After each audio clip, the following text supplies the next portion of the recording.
ஓம் குமரகுருதாச குருப்யோ நமக. பாமன் சாமிகளின் கருணையினாலே 38வது பொன்மயிர் கண்ணியை நாம் இனி சிந்திக்கிறோம்.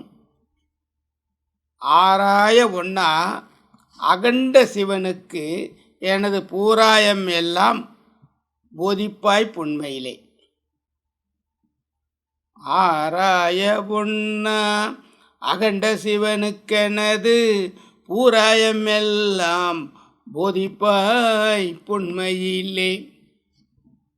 இப்போ இந்த சொல்லுக்கு, இந்த வார்த்தைகளுக்கு ஒரு அருளாளர், எல்லாருக்கும் அறிமுகமான அருளாளர்.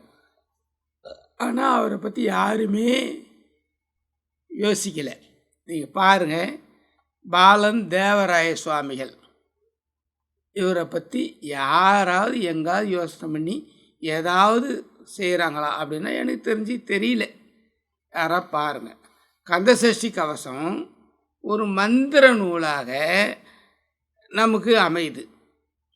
இதனை பக்தியோடு படிக்கணும் அப்படின்னு இதில் பலன் பெற்றவங்க ஏராளமானவங்க. 6 படை வீட்டுக்கும் 6 கந்தசஷ்டி கவசம் கொடுத்துருக்காரு. இது எவ்வளோ பேருக்கு தெரியும்? தெரியல. நம்ம எல்லாம் படிக்கிறது எல்லாமே 2வது படை வீடு திருச்செந்தூருக்கு உரிய கந்தசஷ்டி கவசம் மட்டும்தான் படிச்சுன்னு இருக்கிறோம். அதனால் சில பேர்லாம் கிராஸ் டாக்கில் திருச்செந்தூரில் எழுதினார்னு சொல்லிடுறாங்க. பாம்பன் இப்போ தேவராய சாமி கந்தசஷ்டி கவசமா 2வது வீடு திருச்செந்தூர் கந்தசஷ்டி கவசம், பாம்பன் சாமியா சண்முக கவசம், இவ்வளோட போயிடுறாங்க. ஆனால் அதுக்கு மேலேயே நிறைய ஆராயணும். ஆராய ஒன்னா அகண்ட சிவனுக்கு எனது பூராயமெல்லாம் போதிப்பாய் பொன்மையிலே அப்படிங்கிறார்ல. பாம்பன் சாமி என்ன ஒரு அமைப்புன்னா, அவர் மகாதேஜ மண்டல சபையை அமைச்சிட்டார். அதில் சபையில் இருக்கவங்க 100 வருஷமாக பாம்பன் சாமி நூல்களை அவங்கள்ட்ட உழைப்பில், பக்தியில், அதே சமயம் அந்த பக்தியில், அந்த உழைப்பில் அவங்களுக்கு நூல்களை எடுக்கும்பொழுது அவர் நூல்கள் மூலம் பலன் தருன்னிட்டார். அந்த நூல்களில் பலன் பெற்றவங்கள நானும் ஒருத்தன், நிறைய பேர் பலன் பெற்றிருக்கிறாங்க. அதில் எவ்வளோ பேர் பலன் பெறதுனால அந்த நூல்களை எல்லா ஜனங்களுக்கும் இந்த மாதிரி தெரிவிக்கணும் அப்படிங்கிற எண்ணத்தில் நம்ம வந்துன்னு இருக்கிறோம். மகாதேஜ மண்டல சபை உழைக்குது. அதில் இன்றைக்கி மகாதேஜ மண்டல சபை இன்றைக்கி வரைக்கும் ஏதோ ஒன்று அவங்க பண்ணிவிட்டு நிறைய 6666 பாட்டியுமே அவங்க இது பண்ணி கொடுத்துட்டாங்க, சிடி பண்ணி கொடுத்துட்டாங்க. அதில் இன்றைக்கி அந்த மாதிரி ஒரு பாக்கியம் பாம்பன் சாமிக்கு நூல்களுக்கு கிடைச்சிருக்குது. ஆனால் கந்தசஷ்டி கவசம் கிடைச்சிருக்குது, ஆனால் அது ஒளிஞ்சின்னு இருக்குது, அது வெளியே வர மாட்டேங்குது. இந்த பாம்பன் சாமிகள் வர்றதுக்கு காரணமே கந்தசஷ்டி கவசம்தான். இது எவ்வளோ பேருக்கு தெரியும்? அவர் வரலாறு படிச்சிங்கன்னா தான் தெரியும். பாம்பன் சாமிகள் கந்தசஷ்டி கவசம் புத்தகத்தை வாங்கி ஒரு நாள் முழுக்க 36 முறை படித்து அதுக்கப்புறம் தான் இந்த மாதிரி நானும் முருகன் பேரில் நூல் எழுதுவேன் அப்படின்னு சொல்லிட்டு தான் அந்த இளம் வயசில் 13 வயசுக்குள்ளவே அவர் வாழ்நாளில் சஷ்டி கவசம் தான் அவரை டர்ன் பண்ணி கொடுக்குது. இன்றைக்கி 6666 பாட்டு எழுதினாருன்னா அது முதல் ஒரு விதை தேவராய சாமிகள் என்கிற அவருடைய விதை நல்ல கந்தசஷ்டி கவசம். அப்படிப்பட்ட அந்த கந்தசஷ்டி கவசம் அருளிய அந்த தேவராய சாமிகளை அடையாளம் யாருக்கும் தெரியல, சரியா தெரியல. நான் எவ்வளோ விசாரிச்சிருக்கிறேன். என் அளவில் நானே ஒரு காயலாங்கடையில், மயிலாப்பூர் ஒரு காயலாங்கடையில் தான் நான் பாம்பன் சாமி நூல்கள் 24 வியாசம் கிடைக்கல.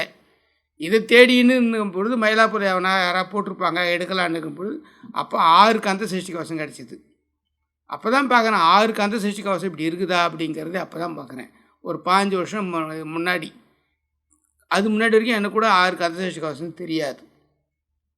அந்த அளவில் தான் நம்மள்ட்ட நூல்கள் எல்லாம் காயலாங்கடையில் இருக்குது. அற்புதமான நூல்கள். நீங்கள் எல்லாம் பண்ணணுன்னா பாம்பன் சாமி நூல்கள் 24 வியாசங்கள் அங்கே எங்காவது இருக்கும். அங்கே வீட்டு பக்கத்தில் இருக்க கந்தசஷ்டி கவசம் போல் வேறு நூல்களும் நிறைய கிடைக்கும். அதை நீங்கள் தேடி எடுத்து பொக்கிஷம் பாதுகாத்தீங்கன்னா அது உங்களுக்கு பெரிய பாக்கியம். அதில் இது இப்போ இந்த இடத்துல என்ன வரோம்னா, தேவராய சாமிகள் எங்கே பிறந்தார், என்ன வந்தார், எப்படி வந்தார், எங்கே முக்தி அடைந்தார், எங்கே சமாதி, எங்கே என்ன நினைவச்சணும், ஒன்றுமே யாரும் தெரியல, ஆராய முடியல. ஆராய ஒன்னா அகண்ட சிவனுக்கு எனது பூராயமெல்லாம் போதிப்பாய் பொன்மையிலே. இப்போ அவர் தான் நம்மகிட்ட சொல்கிறா போல இருக்குது இந்த பாட்டை பார்க்கும் பொழுது. இப்போ என்ன பண்ணுறாங்கன்னா, அதை பற்றி எதுலையாவது சொல்கிறாங்களா, எங்காவது யாராவது வந்திருக்கா, தேவராய சுவாமிகள் யார், அவர் எப்படி இருக்குது, எங்கே யாருக்கும் சரியாக தெரியல.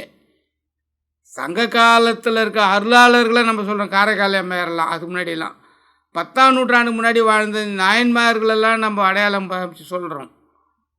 ஆனால் சமீபத்தில் வாழ்ந்தவர் பாலந்தேவராய சுவாமிகள். இவருடைய குறிப்பு சரியாக யாருக்குன்னு தெரியல.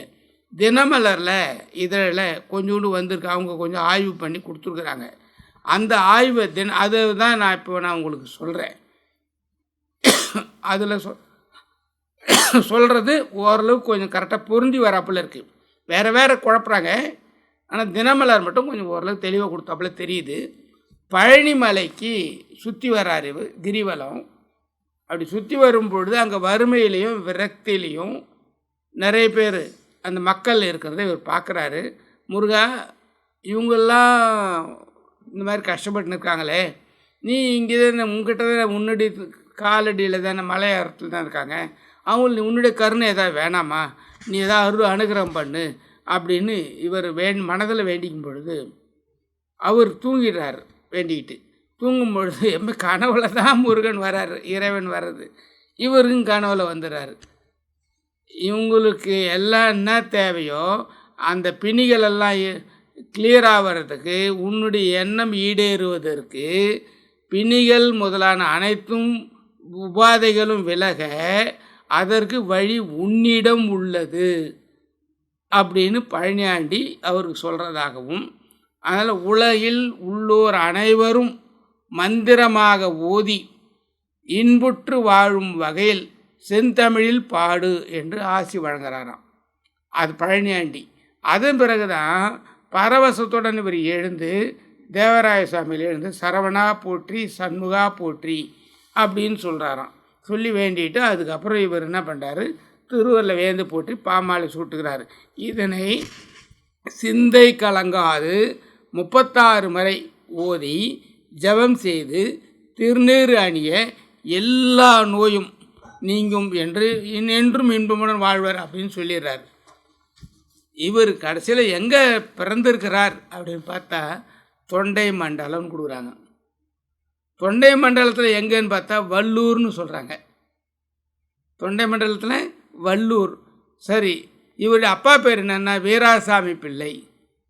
இவர் எப்போ பிறந்திருக்கார், 19ஆம் நூற்றாண்டில் பிறந்திருக்காரு. வீராசாமிக்கு நீண்ட நாளாக குழந்தை இல்லை. அதனால் அதுக்கப்புறம் முருகன் தான் இவருக்கு அந்த குழந்தைய கொடுத்துருக்காரு. இவர் நன்கு கல்வி கட்டிருக்காரு. இவர் வீராசாமிங்கிறவர் பெங்களூரில் வேலை செஞ்சு வணிகம் செஞ்சுருக்காரு.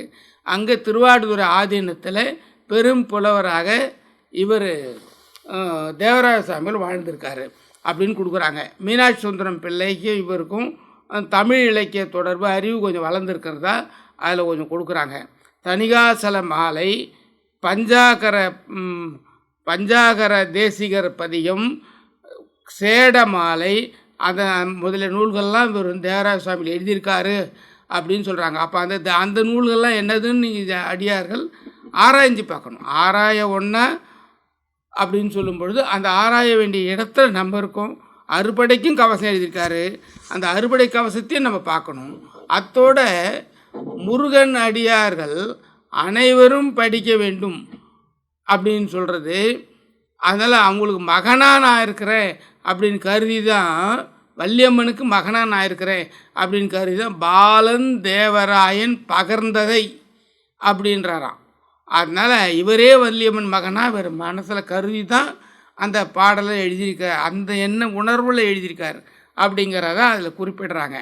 அந்த கவசத்தின் ஒவ்வொரு அடியும் ஒவ்வொரு வரியும் வேல் போல் இருக்குது. அதில் உடம்புல இருக்குது, அதில் உள்ளம் இருக்குது, அதில் உயிர் இருக்குது. முருகனுடைய முழுசும் அதில் அமையுது அப்படிங்கிறத அதில் மெயினாக சொல்கிறாங்க. இந்த வள்ளூர் எங்கே இருக்குதுன்னு கூகுள் போட்டு பார்த்தாக்கா அத்திப்பட்டுக்கு மீஞ்சிருக்கு இடையில வருது வள்ளூர். இதை ஒருவேளை அந்த வள்ளூராக வேறு தொண்டை மண்டலத்தை வேறு எதுவும் இருக்காது, வாய்ப்பில்லை.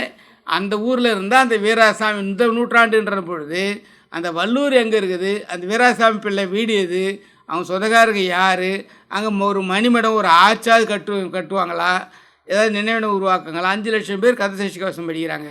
ஆனால் தேவராய சுவாமிகளுடைய நினைவிடம் ஒன்று உருவ வேணும் இல்லையா? அதை நம்ம பண்ணணுமா இல்லையா? அதனால் நம்ம அங்கே போய் விசாரித்து யாராவது ஒன்று பண்ணாங்கன்னா அது கொஞ்சம் பிரயோஜனமாக இருக்கும்.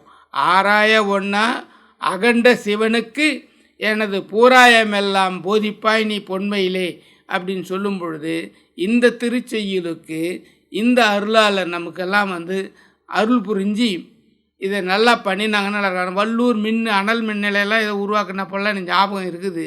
ஆனால் அதை நீங்கள் யாராவது கொஞ்சம் கண்டுபிடிச்சி அதை யாராவது உருவாக்குனீங்கன்னாக்கா அவங்களுக்கு அந்த தேவராய சாமிகளுடைய ஒரு அனுகிரகம் கிடைக்கும். அந்த தேவராய சாமிகளுடைய ஃபோட்டோ எங்களுக்கு திருச்செந்தூர்லேருந்து ஒருத்தர் கொடுத்தாங்க. நாங்கள் எங்கள் புக்கில் அது போட்டிருக்கிறோம். அதனால் அது எங்களுக்கு அது இருக்குது. அதை மற்றதெல்லாம் நீங்கள் தான் அதை பயன்பெறணும், வெற்றி பெறணும். ஆராய ஒன்றா அகண்ட சிவனுக்கு எனது பூராயமெல்லாம் போதிப்பாய் பொன்மையிலே என்று வணங்கி எல்லாரும் வாழ்த்துகிறேன். வணக்கம்.